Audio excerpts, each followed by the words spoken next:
বিশ্বনবী বললেন লাকড়ি আনো, আগুন জ্বালাও, আলকামারে আমরা আগুনে ফেলবো। লাকড়ি আনা হলো, দাউ দাউ দাউ দাউ করে আগুন জ্বালানো হলো। সব সাহাবীরা ধরাধরি করে আলকামারে আগুনে ফেলবে। ইন দ্য মিন টাইম আলকামার মা এসে বিশ্বনবীর পা ধরে বলে, ও নবী, আমার কলিজার টুকরারে আগুনে ফেলবেন না। বিশ্বনবী বললেন, লাউ কাতাআতা জিলদাক, তোমার চামড়াগুলো কেটে কেটে রোদে শুকিয়ে যদি মায়ের দুইটা পায়ের জুতা বানায় দাও, এক ঢোক দুধ যে খেয়েছো সেটার সৌদ আদায় হবে না, ঠিক কি না? মায়ের একে ধারে দুধের দাম, কাটিয়া গায়ের চাম, পাপস বানাইলেও ঋণের শোধ হবে না।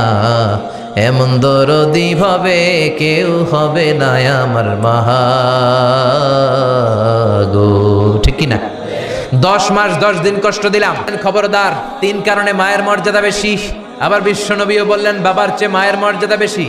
এক হাদিসে বললেন 3 গুণ, আর এক হাদিসে বললেন 4 গুণ। সাহাবী বললেন কার সাথে ভালো আচরণ করব? বিশ্বনবী বললেন উম্মুক, তোমার মায়ের সাথে। তারপরে বললেন মায়ের সাথে, তারপরেও মায়ের সাথে, তারপরে মায়ের সাথে, পঞ্চমবারে বললেন তোমার পিতার সাথে। 4 বার মায়ের কথা বললেন। কয়বার? আরো জোরে বলেন। এজন্য আল্লাহ ডেকে বলে, গোলাম খবরদার মায়ের সাথে ভালো আচরণ করবা। কারণ হামালাতহু উম্মুহু, বাবা তোমারে পেটে ধরে নাই, পেটে ধরেছে কে? ওয়াহানানা আলা ওয়াহান, বোঝার পরের বোঝা, জ্বালার পরের জ্বালা, যন্ত্রণার পরের যন্ত্রণা বাবা সহ্য করে নাই, করেছে কে? ফাসালহু ফি আমাইন, 2 বছর বাবা দুধ খাওয়ায় নাই, দুধ খাওয়ালো কে? কয় লিটার দুধ আপনি সাবার করছেন মায়ের বুকের, কোনো হিসাব আছে? বিশ্বনবী বললেন, লাউ কাতাআতা জিলদাক, তোমার চামড়াগুলো কেটে কেটে রোদে শুকিয়ে যদি মায়ের দুইটা পায়ের জুতা বানায় দাও, এক ঢোক দুধ যে খেয়েছো সেটার সৌদ আদায় হবে না, ঠিক কি না? মায়ের একে ধারে দুধের দাম, কাটিয়া গায়ের চাম, পাপস বানাইলেও ঋণের শোধ হবে না। এমন দরদি ভাবে কেউ হবে না আমার মাগো, ঠিক কি না? 10 মাস 10 দিন কষ্ট দিলাম। একটা মা তার বাচ্চাকে জমিনে আনতে যে, জমিনের আলো দেখাতে যে কত কষ্ট করে, শুনেন। চিকিৎসা বিজ্ঞানীরা বলে সুস্থ মানুষ 45 ইউনিট ব্যথা সহ্য করতে পারে, এর বেশি পারে না। কত ইউনিট? 45 ইউনিট। এর বেশি যদি ব্যথা পায় কেউ, হয় মরে যাবে, নয় বেহুশ। আমার আর আপনার মা আমাকে আর আপনাকে জন্ম দিতে যে 57 ইউনিট ব্যথা সহ্য করেছিল ডেলিভারির দিন। 57 ইউনিট, 57 ইউনিট প্লাস, তার চেয়েও বেশি। যেটা কোনো অ্যাক্সিডেন্টে আপনার দেহের 20টা হাড্ডি একসাথে ভেঙে গেলে যত ব্যথা, এর চেয়েও বেশি ব্যথা। সুবহানাল্লাহ কইতে পারলেন না? এজন্য আল্লাহ বললেন খবরদার মা বাবার সাথে খারাপ আচরণ করো না। মা বাবার সাথে খারাপ আচরণ করলে যত বড় আল্লাহর ওলি হও, কাজ হবে না। বিশ্বনবীর এক সাহাবী নাম হলো আলকামা। কি নাম? মৃত্যুর আগে দিয়ে আলকামার মুখ দিয়ে কালেমা বেরোয় না। সবাই মিলে আলকামারে বলে, ও আলকামা কালেমা, কালেমা পড়ো। আলকামার সামনে সবাই পড়ে লা ইলাহা ইল্লাল্লাহ, কিন্তু আলকামার মুখ দিয়ে বের হয় না। 3 দিন বিছানায় পড়া। কয়দিন? বিশ্বনবী বলেছেন লাকিনু মাউতাকুম লা ইলাহা ইল্লাল্লাহ, তোমরা তোমাদের মুমূর্ষু রোগীদের সামনে লা ইলাহা পড়ো। দাদা মরে যায়, চাচা মরে যায়, মুমূর্ষু বিছানায় পড়া, কাছে কানের সামনে যে পড়তে আরম্ভ করবেন লা ইলাহা ইল্লাল্লাহ, লা ইলাহা ইল্লাল্লাহু মুহাম্মাদুর রাসূলুল্লাহ। শুধু কালেমা যে পড়বেন, লা ইলাহা ইল্লাল্লাহ পড়বেন, আবার জোর করবেন না, চাচা পড়েন পড়েন, চাচা কালেমা পড়েন, কালেমা পড়েন, আপনি মরে যেতেছেন পড়েন, এগুলো বলবেন না।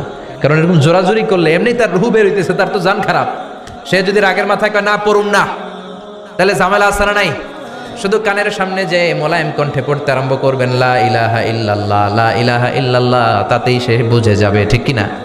বিশ্বনবীর সাহাবা আলকামার মুখ দিয়ে কালেমা বেরোয় না।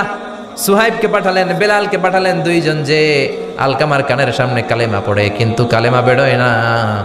বিশ্বনবী আলকামার বউরে ডেকে পাঠালেন, ও আলকামার বউ, আলকামা কেমন ছিল? আলকামার বিবি বলে খুব নামাজি ছিল নবী, জিকির করতো, তাহাজ্জুদ মিস হতো না। আলকামার বাবা মা 2 জনের কেউ বেঁচে আছে নাকি? আছে, মা আছে। আলকামার মারে ডাকো। বিশ্বনবী আলকামার মারে বললেন, ও আলকামার মা, তোমার বেটা আলকামা কেমন ছিল? আলকামার মা বলে ভালো ছিল, নামাজ পড়তো নি পড়তো, রোজা রাখতো নি রাখতো, তোমার সাথে কেমন আচরণ করতো? এই কথা জিজ্ঞেস করার পরে আলকামার মা কান্না শুরু করে দিয়েছে। ডেকে বলে, ও নবী, আমার কথা শুনতো না, বউ পাগলা ছিল, নামাজ রোজা ঠিকই ছিল, কিন্তু আমার কথার গুরুত্ব দিত না, অনেক কষ্ট দিছে আমারে, আজ আমার মনে ব্যথা। বিশ্বনবী বলল, তোমার নিজের ছেলে কি আর করবা, মাফ করে দাও। আলকামার মা বলে, না মাফ করবো না। কি বলে? ভেজাল আছে না নাই? বিশ্বনবী বললেন লাকড়ি আনো, আগুন জ্বালাও, আলকামারে আমরা আগুনে ফেলবো। লাকড়ি আনা হলো, দাউ দাউ দাউ দাউ করে আগুন জ্বালানো হলো। সব সাহাবীরা ধরাধরি করে আলকামারে আগুনে ফেলবে। ইন দ্য মিন টাইম আলকামার মা এসে বিশ্বনবীর পা ধরে বলে, ও নবী, আমার কলিজার টুকরারে আগুনে ফেলবেন না। আমার নারছেরা ধন আলকামা, 10 মাস 10 দিন আমি পেটে ধরেছি, আগুনে ফেলবেন না। বিশ্বনবী বললেন, তাহলে মাফ করছো কিনা বলো। চোখের পানি ছেড়ে দিয়ে বলে, নবী যান, আলকামার ব্যাপারে আমার মনে আর কোনো দুঃখ নাই, আমার ছেলেটারে তারপরেও আপনি আগুনে ফেলবেন না, আমি আমার আলকামারে মাফ করে দিলাম। আলকামার মা আলকামার মাফের ঘোষণা যখন দিয়েছে, আলকামা চিৎকার করে পড়তে শুরু করেছে, লা ইলাহা ইল্লাল্লাহু মুহাম্মাদুর রাসূলুল্লাহ সাল্লাল্লাহু আলাইহি ওয়াসাল্লাম। মা বাবার সাথে বেয়াদবি করলে মরার আগে মুখে কালেমা বেরোবে না। চিল্লা এখন ঠিক কিনা? এজন্য আপনি যত বড় আল্লাহর ওলি হন, যত বড় মানুষ হন, মা বাবার সাথে খেদমতের দরকার আছে না নাই? না না, এটা করে না, করেন না, না না না করেন।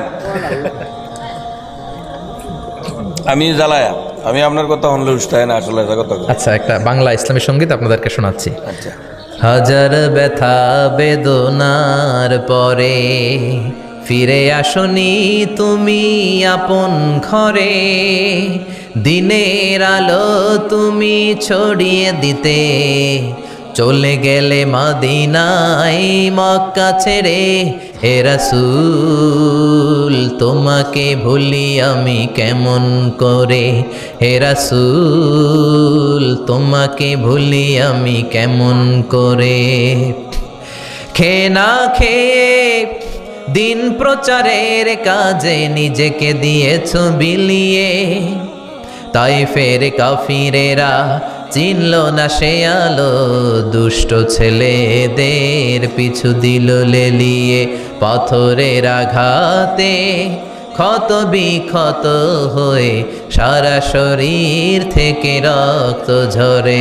হে রাসূল তোমাকে ভুলি আমি কেমন করে, হে রাসূল তোমাকে ভুলি আমি কেমন করে। পড়েন আল্লাহু আকবার।